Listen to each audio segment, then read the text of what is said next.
আসসালামু আলাইকুম। ভারাক্রান্ত মন নিয়ে আজকে ভিডিওতে আসা। ছাত্রলীগ করার কারণে যদি একটা ফ্যামিলিতে এই অবস্থা হয়, তাহলে বাংলাদেশে এ কেমন আইন, এ কেমন বিচার? যে আগে শুনতাম জেতা মানুষ যায় মৃত মানুষকে দেখার জন্য, আজকে মৃত মানুষ জেতা মানুষকে দেখতে সে যশোর কারাগারে যাইতেছে। ভিডিওটা আপনারা কে কোনভাবে দেখেন আমি জানি না, আমার কাছে সত্যিই লোমহর্ষকর একটা ভিডিও। আপনারা সবাই দেখেন, তারপর কমেন্ট করেন।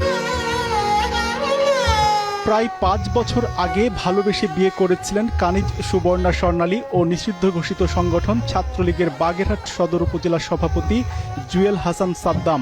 তাদের ঘর আলো করে জন্ম নেয় পুত্র সন্তান শেহজাদ হোসেন নাজিব। কিন্তু ৫ আগস্ট ছাত্র জনতার অভ্যুত্থানের পর গ্রেপ্তার হয়ে কারাগারে যান জুয়েল। এর মধ্যেই ৯ মাস আগে জন্ম হয় তাদের সন্তান নাজিফের। জন্মের পর সন্তানকে একবার কোলে নেওয়ার তীব্র আকাঙ্ক্ষার কথা স্ত্রীকে দেওয়া চিঠিতে উল্লেখ করেন জুয়েল। এদিকে স্বামীকে কারাগার থেকে মুক্ত করতে না পারার হতাশা নিয়ে নিজ সন্তানকে হত্যা করে পরে আত্মহত্যা করেন স্বর্ণালী, দাবি স্বজনদের। হ্যাঁ, এদের সম্পর্কটা এতটা গভীর ছিল যে জামিনের আশায় ধরেন একটা স্ত্রী অপেক্ষা করে থাকে যে আমার স্বামী মনে হয় এইবার জামিন হলে আমার কাছে আসবে, কিন্তু ও তো তা পারিনি, যে কোনো কারণে হয়তো আটকে গেছে। চেষ্টা করেছে জামিনের জন্য, জামিন হয়নি। একটা জামিন হয় আর একটা দিয়ে ওয়ারেন্ট এসে যায়।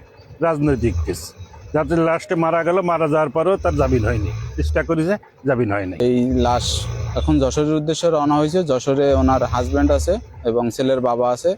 উনি এই বাচ্চা হওয়ার আগের থেকে উনি জেল হাজতে আছে। এখন ওনারে এই লাশ দেখানোর জন্য আমরা যশোরের উদ্দেশ্যে নিয়ে রওনা হই।